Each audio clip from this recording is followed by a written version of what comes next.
श्रीराम राम रामेति रमे रामे मनोरमे सहस्रनाम तत्तुल्यं रामनाम वरानने रामनाम वरानने।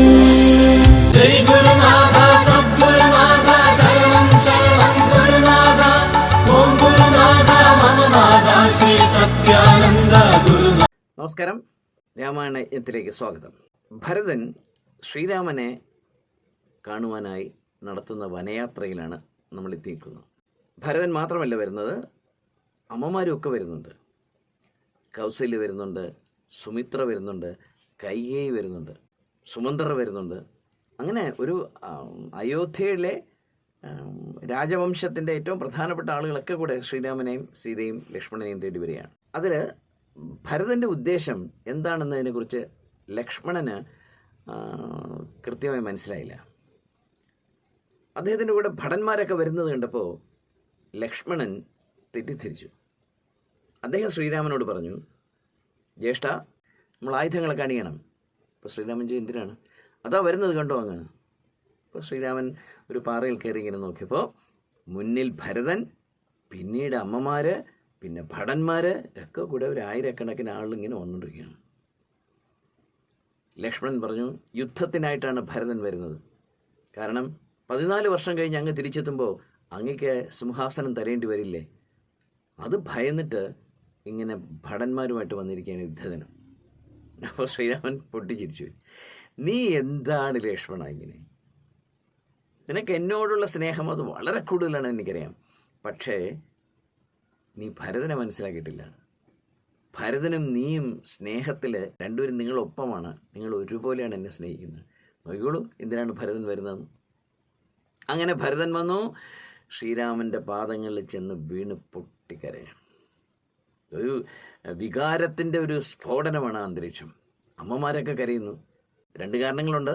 ഒന്ന്, ദശരഥൻ മരിച്ചു എന്ന വാർത്ത ശ്രീരാമൻ അറിയാൻ പോവുകയാണ്. അത് മറ്റൊന്ന്, ശ്രീരാമനോട് ഞങ്ങളെല്ലാം കൂടി ഇങ്ങനെ ഒരു ചതി ചെയ്തല്ലോ എന്നൊരു വിഷമം. ഭരതന് വല്ലാത്തൊരു കുറ്റബോധം.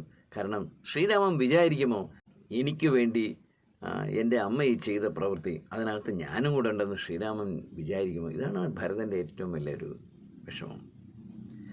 ഇത് വല്ലാത്തൊരു ദുഃഖമാണ്. ഇതാണ് നമുക്ക് വേണ്ടി നമ്മൾ ഏറ്റവും ഇഷ്ടപ്പെടുന്ന ഒരാൾ മറ്റൊരാളുടെ മുമ്പിൽ താന്നു നിൽക്കേണ്ടി വരുമ്പോൾ, അല്ലേ? അവർക്ക് ചെയ്യാൻ ഇഷ്ടമില്ലാത്തൊരു കാര്യം നമുക്ക് വേണ്ടി ചെയ്യേണ്ടി വരുമ്പോൾ അത് വല്ലാത്ത വേദന നമുക്ക് തരുന്നൊരു കാര്യമാണ്. വിവേകാനന്ദ സ്വാമി ചെറുപ്പത്തിൽ വളരെയധികം ദാരിദ്ര്യ ദുഃഖം അനുഭവിച്ച ആളാണ്.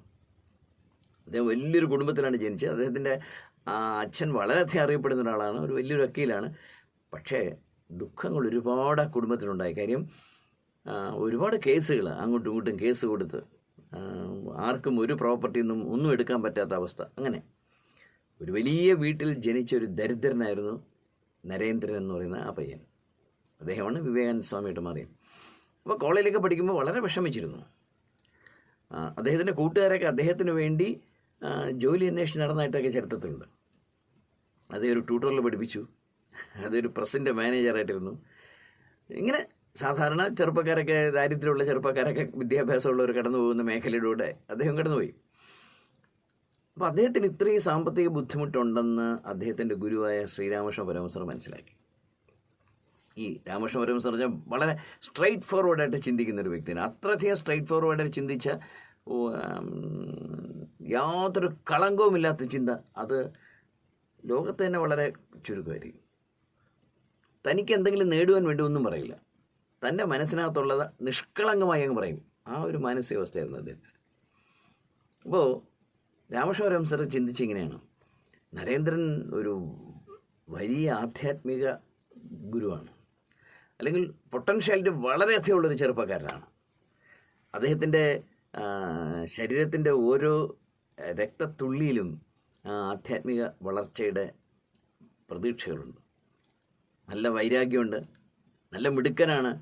അദ്ദേഹം ആധ്യാത്മികമായിട്ട് വളർന്നു വന്നാൽ, ആ രംഗത്ത് വളർന്നു വന്നാൽ ലോകത്തിന് ഒരുപാട് ഗുണമുണ്ട്. രാമകൃഷ്ണ പരമഹംസർ തന്നെ പറഞ്ഞത്, അദ്ദേഹം കാത്തിരുന്നു എന്നാണ് നരേന്ദ്രൻ്റെ ജന്മത്തിന് വേണ്ടി.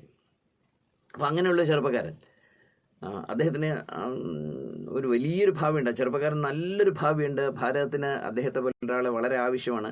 ലോക മാനവരാശിക്ക് തന്നെ ഇത്തരത്തിലുള്ള ഒരാളെ ആവശ്യമാണ് എന്നൊക്കെ രാമകൃഷ്ണ പരമഹംസർക്ക് അറിയാം.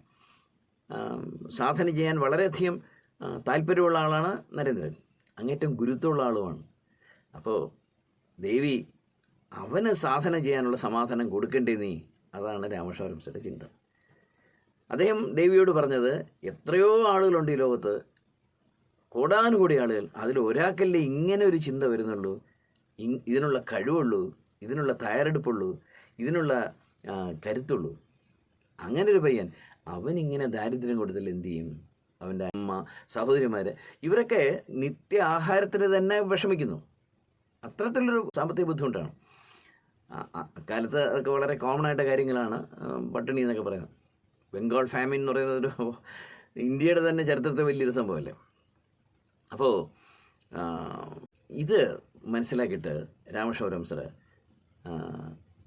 ഒരു പണക്കാരനോട്, അവിടെ വരുന്നൊരു പണക്കാരനോട്, അത് നല്ലൊരു മദ്യപാനിയൊക്കെയാണ്, പക്ഷെ പണമുണ്ട്, രാമകൃഷ്ണ പരമഹംസരോട് വലിയ ബഹുമാനമൊന്നുമില്ല, പക്ഷേ എന്തുകൊണ്ടോ കാണാൻ വരും. അങ്ങനെ ഒരാൾ പരമഹംസരോട് ഭയങ്കരമായിട്ട് തർക്കിക്കുകയും അങ്ങനെയൊക്കെ ചെയ്യുന്ന ഒരാളാണ്, പക്ഷെ ഒരുപാട് പണമുണ്ട്. അദ്ദേഹത്തോട് രാമകൃഷ്ണ പരമഹംസർ ഒരു സഹായം ചോദിച്ചു. എന്താണ്? ഈ വിവേകാനന്ദന് വേണ്ടല്ല, നരേന്ദ്രനാണ് അന്ന് വിളിക്കുന്നത്, നരേന്ദ്രനെ ധ്യാനിക്കാനും ജപിക്കാനും സാധന ചെയ്യാനൊക്കെ നല്ല ആഗ്രഹമുണ്ട്, നല്ല കഴിവുണ്ട്, വാസനയുണ്ട്, നല്ല വൈരാഗ്യമുള്ളൊരു ചെറുപ്പക്കാരനാണ്. അവനിങ്ങനെ പണത്തിന് വേണ്ടി കിടന്ന് ബുദ്ധിമുട്ടുമ്പോൾ അത് വല്ലാത്തൊരു വിഷമമാണ്. അവന് 10,000 രൂപ കടമുണ്ട് അവൻ്റെ കുടുംബത്തിന്. അത് ശരിയാക്കാൻ വേണ്ടി അവൻ കിടന്ന് ശരിക്കും കഷ്ടപ്പെടുകയാണ്. അങ്ങൊരു കാര്യം ചെയ്യൂ, അങ്ങൊരു 10,000 രൂപ നമ്മുടെ നരേന്ദ്രന് കൊടുക്കൂ. അങ്ങനെയാണെങ്കിൽ പിന്നെ അവൻ ഇതിനൊന്നും വിഷമിക്കേണ്ട കാര്യമില്ല, അവൻ ശരിയായിട്ട് സാധന ചെയ്ത് ഈശ്വര സാക്ഷാത്കാരത്തിലെത്തും. അതിനുള്ള കഴിവുണ്ട്, നല്ല പൊട്ടൻഷ്യാലിറ്റി ഉള്ളൊരു പാർട്ടിയാണ് നരേന്ദ്രൻ. ഒരു 10,000 രൂപ എനിക്ക് തരൂ എന്ന് രാമകൃഷ്ണ പരമഹംസർ ഇയാളോട് ചോദിച്ചു. കടം ചോദിക്കുക, കടം വാങ്ങുക എന്നൊക്കെ കൊണ്ട് മനുഷ്യൻ്റെ ജീവിതത്തിൽ വലിയ അത്ഭുതമൊന്നുമില്ല. ആരോടെങ്കിലും കടം വാങ്ങുകയും അത് തിരിച്ചു കൊടുക്കാമെന്ന് പറഞ്ഞ് സമയത്ത് തിരിച്ചു കൊടുക്കാൻ പറ്റാതിരിക്കുകയും അതിൽ വിഷമിക്കുകയും ഒക്കെ ദുരനുഭവങ്ങൾ ഉണ്ടാവുകയും ചെയ്യുന്ന ആളുകളൊക്കെ ലക്ഷക്കണക്കിനുണ്ടല്ലോ. അതുകൊണ്ട് അത് വലിയ സംഭവമല്ല സാധാരണ മനുഷ്യർക്ക്. പക്ഷേ രാമകൃഷ്ണ പരമഹംസർക്ക് കാര്യത്തിനകത്ത് വലിയൊരു സംഭവമാണ്. കാരണം അദ്ദേഹം പണം കൈകൊണ്ട് തൊടില്ല. പണം എന്ന് പറയുന്ന സാധനം കൈകൊണ്ട് തൊടാത്ത ആളാണ് രാമകൃഷ്ണ പരമഹംസർ.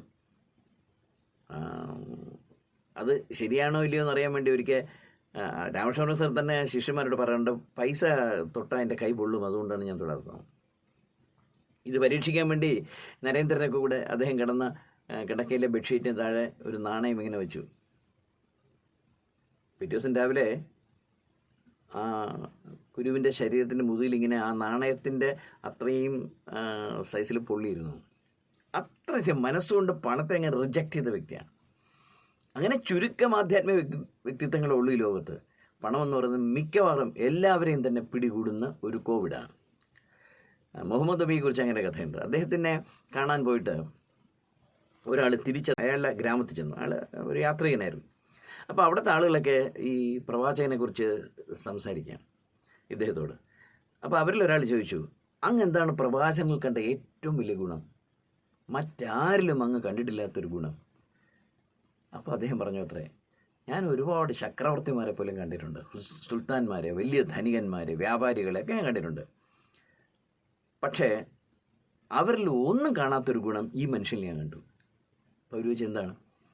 സാധാരണ ആളുകൾക്കെല്ലാം ദാരിദ്ര്യത്തെ പേടിയാണ്, കടത്തിനെ പേടിയാണ്, സമ്പത്തില്ലാതായിപ്പോൾ എന്ത് ചെയ്യും എന്നുള്ളതാണ് എല്ലാവരുടെയും. ചക്രവർത്തിമാർക്ക് പോലും ആ പേടിയുണ്ട്.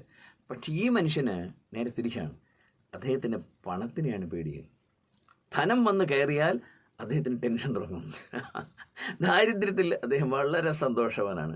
പക്ഷേ സമ്പത്ത് വന്നാൽ അത് എങ്ങനെയെങ്കിലും ചിലവാക്കിയിട്ടില്ല അദ്ദേഹത്തിന് മനസ്സമാധാനം വരില്ല. ഈ ആധ്യാത്മികമായിട്ട് ഉയരുന്ന എല്ലാ ആളുകൾക്കും ഇത് തന്നെയാണ്. അവർ ഒരിക്കലും പണത്തിൻ്റെ പുറകെ പോവില്ല, പണത്തിന് വേണ്ടി കള്ളങ്ങൾ പറയില്ല, മറ്റുള്ളവർ വെച്ച് മാർക്കറ്റ് ചെയ്തിട്ട് താനൊരു മഹാനാണെന്ന് കാണിക്കില്ല. അപ്പോൾ രാമകൃഷ്ണ പരമഹംസർ അങ്ങനെയാണ്. അതുകൊണ്ടാണല്ലോ ഇന്ന് നമ്മൾ ബംഗാളിൽ ജനിച്ച് വർഷങ്ങൾക്ക് മുമ്പ് ജനിച്ച ആ വ്യക്തിയെക്കുറിച്ച് എനിക്ക് നിങ്ങളോട് പറയേണ്ടി വരുന്നത്. ആരാധനയോടുകൂടി നമ്മൾ നോക്കി നിൽക്കേണ്ടി വരുന്ന അദ്ദേഹത്തെ. ഈ പണം ഒരിക്കലും മറ്റുള്ളവരോട് ചോദിക്കാത്ത ഒരാൾ, പണം കൈകൊണ്ട് തൊടാത്ത ഒരാൾ, ആ ആൾ ആ ഗുരു അവിടെ വന്ന ഒരു പണക്കാരൻ്റെ മുമ്പിൽ യാചിക്കുകയാണ്. ഒരു 10,000 രൂപ തരൂ. 10,000 രൂപ അന്ന് ചില്ലറ പണമൊന്നുമല്ല. ഇന്ന് 10 ലക്ഷം രൂപ പോലും അതിനെക്കാട്ടും കുറവായിരിക്കും. ചോദ്യം കേട്ട പാതി കേൾക്കാത്ത പാതി മറ്റേ ആൾ കിഴക്ക് വശത്തോട്ട് വാതിലോട് തുറന്ന് പുറത്തേക്ക് ഓടി. അയാൾക്കൊരിക്കലും അങ്ങനെ വേറൊരാൾക്ക് വേണ്ടി പണം കൊടുക്കുന്നതിനെക്കുറിച്ച് ചിന്തിക്കാൻ പോലും പറ്റില്ല അല്ലേ. ലക്ഷക്കണക്കിന് ആളുകൾ ഭൂമിയിലുണ്ടെങ്കിൽ അതിൽ കുറച്ചാളുകൾക്ക് മാത്രമേ ഉള്ളൂ തൻ്റെ പണം മറ്റുള്ളവർക്ക് കൂടെ കൊടുക്കണമെന്ന് ചിന്തിക്കാനുള്ള കഴിവുള്ളവർ. ബാക്കിയെല്ലാം തന്നോട് ഇങ്ങനെ വലിച്ച് കയറ്റുന്നവരാണ്. ഈ വാർത്ത വിവേകാനന്ദ സ്വാമി അറിഞ്ഞു. തൻ്റെ ഗുരു ഒരു പണക്കാരൻ്റെ മുമ്പിൽ ഇങ്ങനെ കൈനീട്ടി നിന്ന കഥ നരേന്ദ്രനെ സഹിച്ചില്ല. ഇതാണ് ഞാൻ നേരത്തെ പറഞ്ഞ ഭരതന് തോന്നിയ അതേ വികാരമാണ്. ഇതാണ് 2 കാര്യങ്ങളുണ്ട്. ഒന്ന്, തൻ്റെ ദാരിദ്ര്യം എല്ലാവരും അറിഞ്ഞു എന്നുള്ളൊരു പേടി. അത്ര വലിയ ഒരു അറിയപ്പെടുന്ന മനുഷ്യൻ്റെ കുടുംബത്തിലാണ്, മനുഷ്യൻ്റെ പുത്രനാണ്, ആ കുടുംബത്തിലാണ് ജനിച്ചത് നരേന്ദ്രൻ. വീടൊക്കെ വലിയ വീടൊക്കെയാണ്.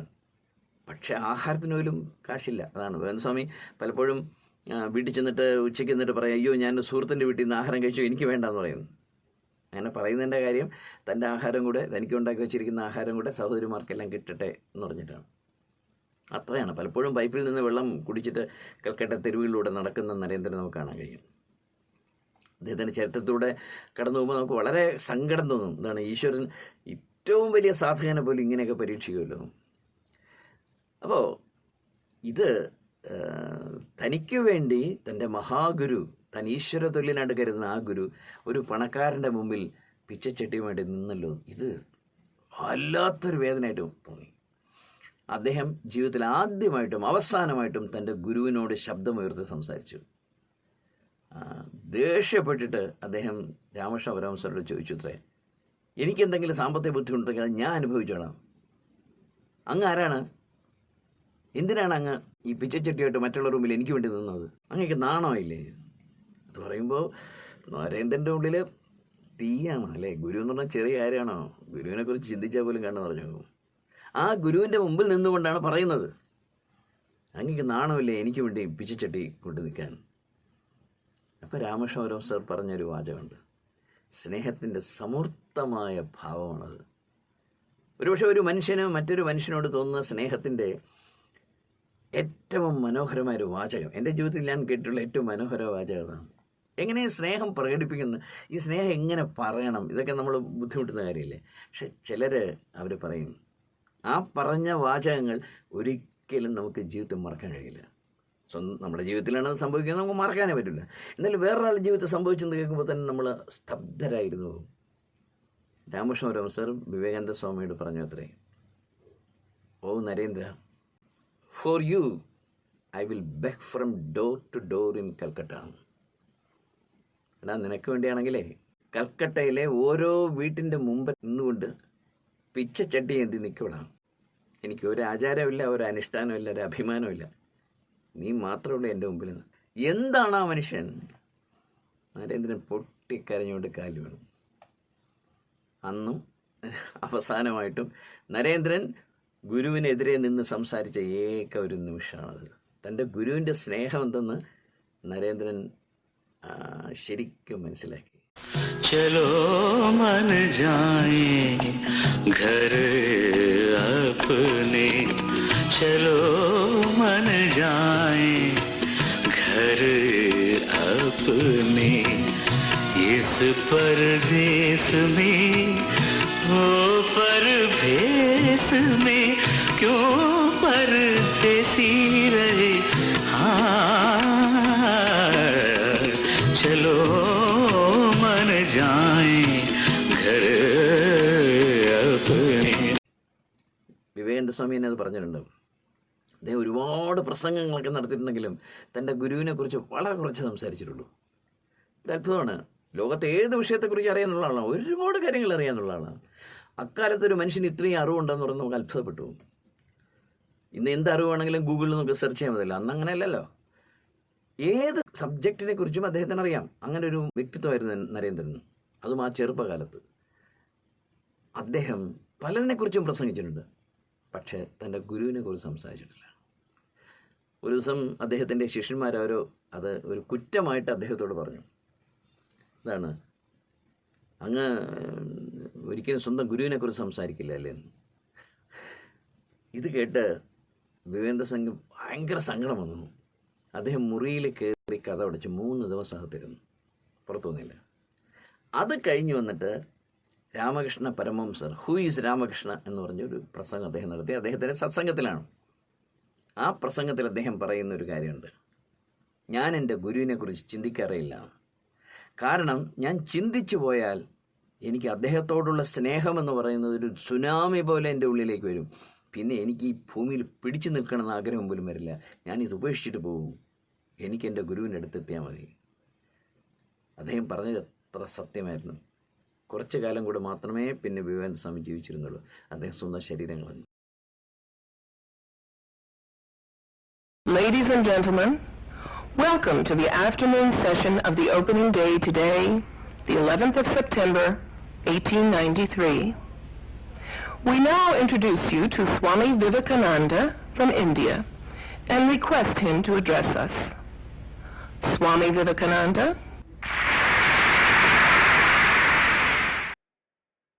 Sisters and brothers of America,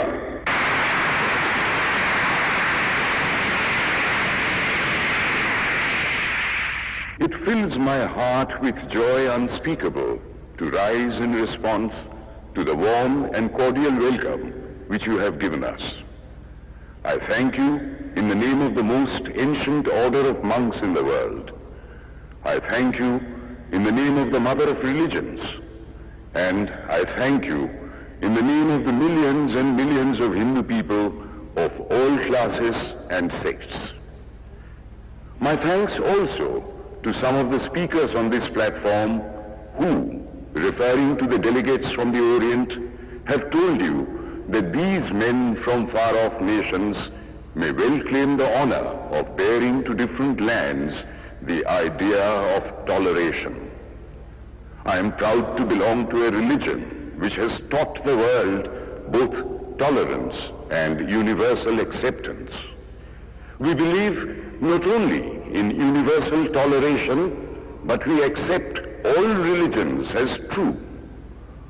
I am proud to belong to a nation which has sheltered the persecuted and the refugees of all religions and all nations of the earth. I am proud to tell you that we have gathered in our bosom the purest remnant of the Israelites who came to southern India and took refuge with us in the very year in which their holy temple was shattered to pieces by Roman tyranny. I am proud to belong to the religion which has sheltered and is still fostering the remnant of the grand Zoroastrian nation.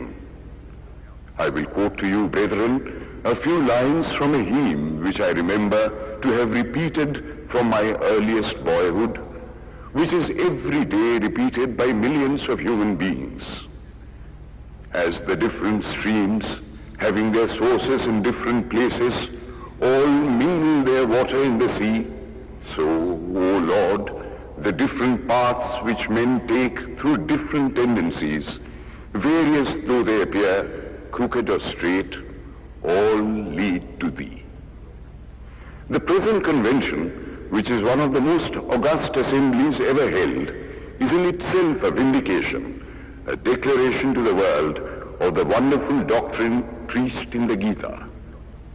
Whosoever comes to me, through whatsoever form, I reach him. All men are struggling through paths which in the end lead to me. Sectarianism, bigotry, and its horrible descendant, fanaticism, have long possessed this beautiful earth. They have filled the earth with violence, drenched it often and often with human blood, destroyed civilization, and sent whole nations to despair. Had it not been for these horrible demons, human society would be far more advanced than it is now. But their time is come, and I fervently hope that the bell that tolled this morning in honor of this convention may be the death knell of all fanaticism, of all persecutions with the sword or with the pen, and of all uncharitable feelings between persons wending their way to the same goal.